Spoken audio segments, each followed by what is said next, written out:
Hello, this is Brandon Ivey with Shopping Sherlock. Where is e-commerce headed? This is new e-commerce news. This is from a site, PC Magazine, Forward Thinking, and the topic is where is e-commerce headed? So let's go ahead and take a look at this article. You know, one of the more interesting themes at the Fortune Brainstorm Tech Conference was the future of e-commerce, which played out via a panel on the topic, as well as conversations with the founders of Pinterest and Stripe. The panel included a number of entrepreneurs who had new ways of looking at how business will be done. Moderator Lee Gallagher of Fortune said this was the most disruptive time in retail since Sam Walton started Walmart, and the panelists seemed to agree, although each had a different take on the changes. Jet CEO Mark Lore, who earlier started Diapers.com, which was acquired by Amazon, talked about Jet.com, essentially an online shopping club set to launch next week. For $50 a year, the site promises prices that will be 10 to 15% lower than other internet or retail prices. It will begin with a 6-month free trial, which he said would prove to users that they could save much more than the annual price. Lore said it wasn't true that he was just gunning for Amazon, saying the online shopping market was $300 billion today and would be at $1.5 trillion by 2030, leaving plenty of room for multiple players. While other internet commerce startups are often focused on service, there is an opportunity to innovate around price. The online shopping market is much more than just $300 billion, by the way. As he described it, Jet.com isn't just a price club, but instead is using technology in new ways, notably with a system in which pricing changes in real time based on cost of getting the product delivered. For instance, he explained if you have a baseball bat and ball in the shopping basket, the price of getting a glove could be less if it could be bundled and shipped with the ball and bat. That's interesting. Jet is partnering with retailers and can pick a retailer for particular consumers once it knows what is in the basket, Lore said. Retailers can set back-end rulers that let them compete where they have a price advantage, such as being more aggressive on price if customer is within 10 miles of their store. That's interesting.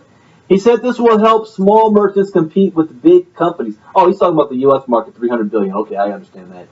Instacart, CEO of Hoover, Mr. Meta, talked about his online grocery delivery business. There's new online grocery.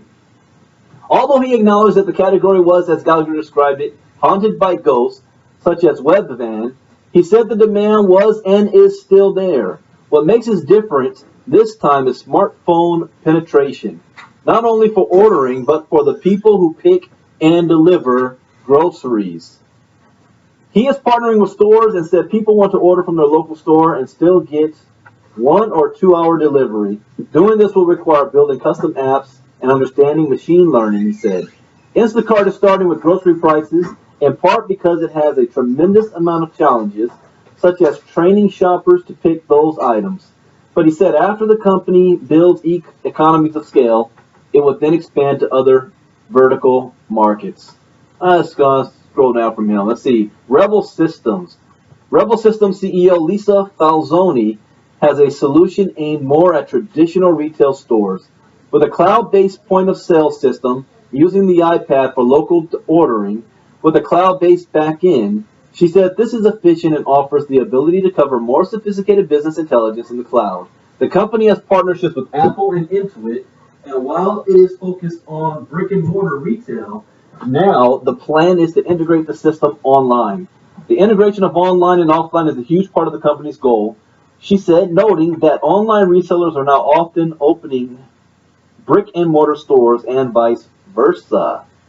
Pinterest CEO Ben Silbermann said Pinterest is not a social network, but a discovery engine that can be used for whatever someone is passionate about, including products that a consumer will like to have.